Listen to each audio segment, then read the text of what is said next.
नमस्कार आंगनबाड़ी बहनों, स्वागत है आप सभी का आपके अपने पसंदीदा चैनल आंगनबाड़ी न्यूज़ टुडे में। आंगनबाड़ी बहनों के लिए आज दोपहर की एक बहुत ही बड़ी खुशखबरी निकल कर सामने आ रही है। आपको बताते हैं महापड़ाव का रिजल्ट बहुत ही अच्छा निकल कर सामने आया है।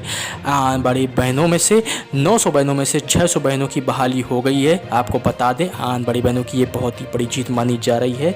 Haryana anganwadi workers and helper union की अध्यक्ष के द्वारा आपको इसकी पुष्टि करते हुए एक वीडियो भी दिखाएंगे। उससे पहले आपको बता दें आंगनबाड़ी बहनों की ये बहुत ही बड़ी जीत है और इसके साथ ही आंगनबाड़ी बहनों की मानदेय बढ़ोतरी भी जल्दी हो सकती है। साथ ही आंगनबाड़ी बहनों ने ये भी बताया है कि आंगनबाड़ी बहनें किस डिवाइस से काम करें जब उनको कोई डिवाइस ही नहीं दी जा रही है, जैसे उनको मोबाइल नहीं दिया जा रहा है या अगर उनके पास मोबाइल है तो उसमें रिचार्ज नहीं कराया जा रहा है, तो आंगनबाड़ी बहनें किस डिवाइस से या किस स्मार्टफोन से अपना काम करें। तो यहाँ पे ये भी बहनों ने एक शिकायत है जो दर्ज कराई है बहनों के सामने। आपको बता दें सरकार तक ये सारी बातें पहुँच रही हैं और जल्द ही कुछ बड़ा निष्कर्ष निकलकर सामने आ सकता है। हो सकता है जल्दी आंगनबाड़ी बहनों की सारी मांगें पूरी हो जाए। फिलहाल अभी 900 आंगनबाड़ी बहनों में से 600 बहनों की बहाली सरकार द्वारा कर दी गई है और बहुत ही बड़ी जीत ये बताई जा रही है। तो बहनों इसी को लेकर एक बहुत ही बड़ा वीडियो निकलकर सामने आया है जो हम आपको विस्तार से दिखाने जा रहे हैं। तो पूरा वीडियो आप ध्यान से देखिए।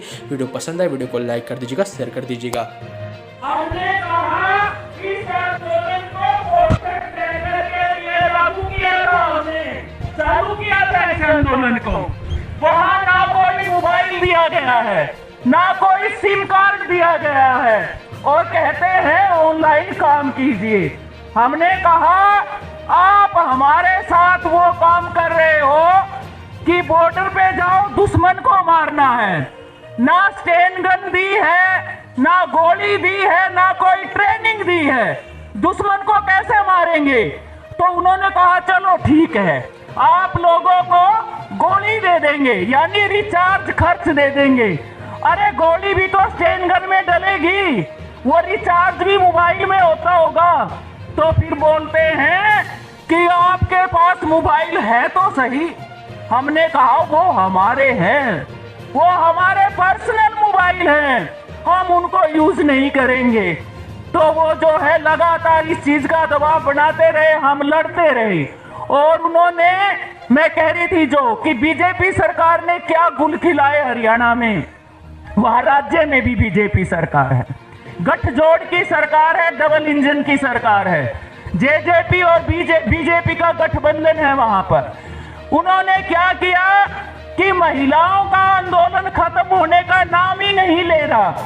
टीम गठित की विभागीय अधिकारियों की और रात को 11-11 बजे अधिकारियों को वर्कर हेल्पर के घर भेज रहे हैं। बोल रहे हैं, पति को बोल रहे हैं अपनी पत्नी को रोकिए हड़ताल में जाने से। अगर आपके पास नौकरी नहीं है आपको नौकरी दे देंगे, लेकिन अपनी पत्नी को रोकिए। बच्चों को बोल रहे हैं अपनी मम्मी को रोकिए।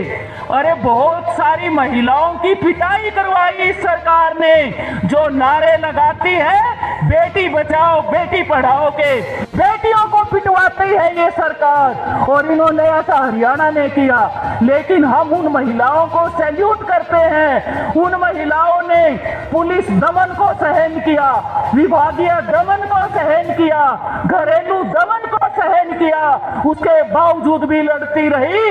और लड़ते लड़ते हमारी 975 वर्करों की सेवा समाप्त की हरियाणा सरकार ने। दिल्ली में भी कुछ बहनों की सेवाएं समाप्त की हैं 1000 के लगभग।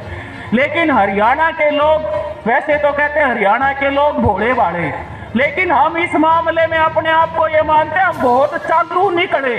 हम कोर्ट में नहीं गए, हमने कहा हमें अपनी यूनियन पे, संगठन पे विश्वास है, लड़ेंगे और लड़ेंगे जीतेंगे। और ऐसा ही हमने किया साथियों। सरकार ये भय बिठाना चाहती थी कि ये सेवा समाप्त से, ये टर्मिनेशन से डर के आंदोलन नहीं करेंगी। मैं आपको उदाहरण दे के बता रही हूँ।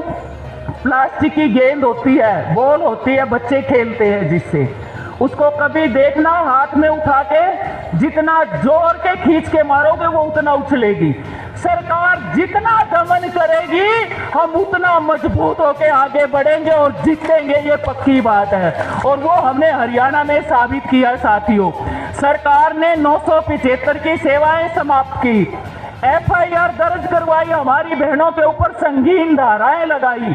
और हम इस मंच से कह रहे हैं, सिंगल एक भी वर्कर हेल्पर ने कोई तोड़ फोड़ नहीं की, किसी के साथ मार पिटाई नहीं की, लेकिन उसके बावजूद भी पर्चे दर्ज किए गए, FIR दर्ज की गई डर बिठाने के लिए। लेकिन उन महिलाओं ने आगे बढ़ के सामना किया।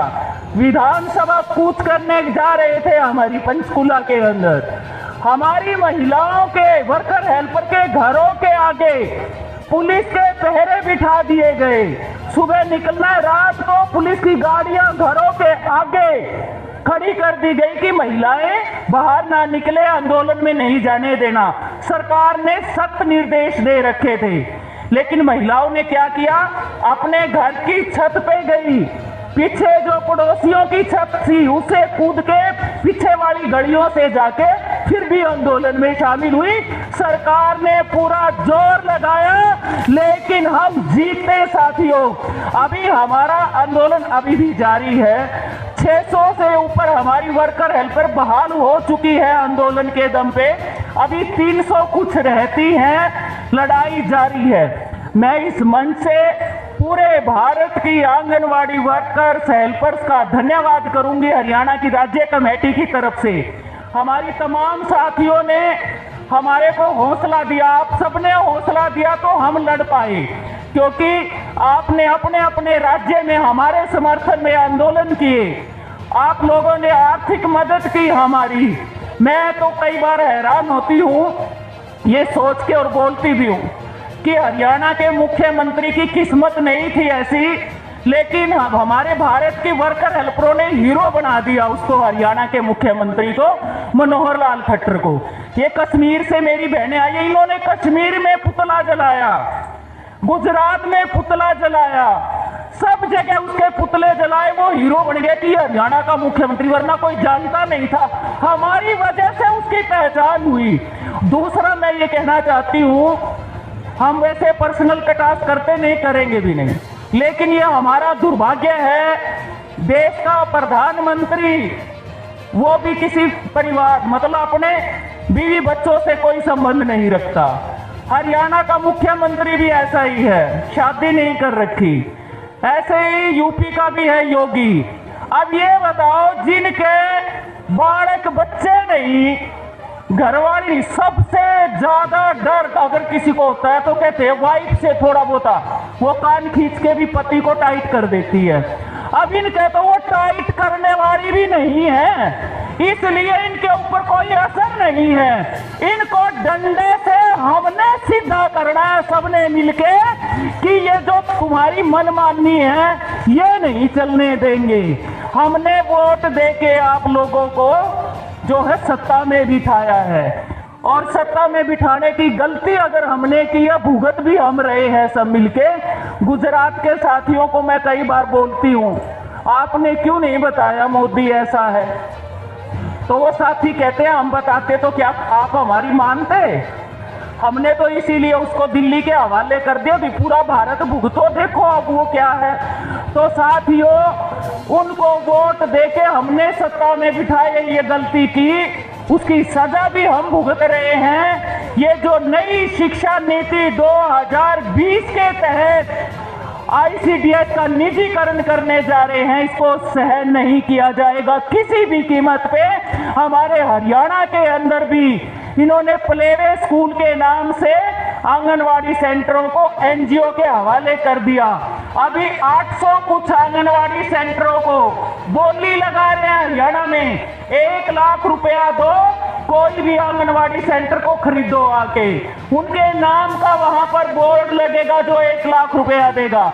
यानी सरकार अपना पल्ला झाड़ रही है कि हम नहीं चलाना चाहते कुछ भी सिस्टम, जनता की सेवा, जनता के हवाले, जनता जो मर्जी करे। तो ऐसे इनको हम चलने नहीं देंगे मनमर्जी तरीके से। चिराग होगा सरकारी स्कूल के अंदर बच्चे किनके पढ़ते हैं, गरीब परिवारों के बच्चे पढ़ते हैं। गरीब परिवारों के बच्चे, अगर सरकारी स्कूल में आप अपने बच्चे को पढ़ाएंगे तो आपको अपनी जेब से फीस देनी पड़ेगी सरकार को।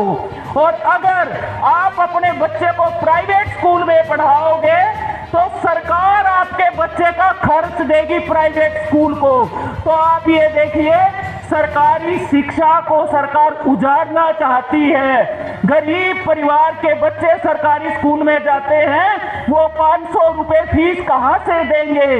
इस तरह से ये सरकारी शिक्षा को खत्म करना चाहते हैं। और जो सर्वांगीण विकास का जिम्मा हमें दिया है सरकार ने कि 6 साल तक के बच्चे का विकास 75% विकास हो चुका होता है, वो आप लोगों की जिम्मेवारी लगा रखी है। वो विकास होगा कैसे?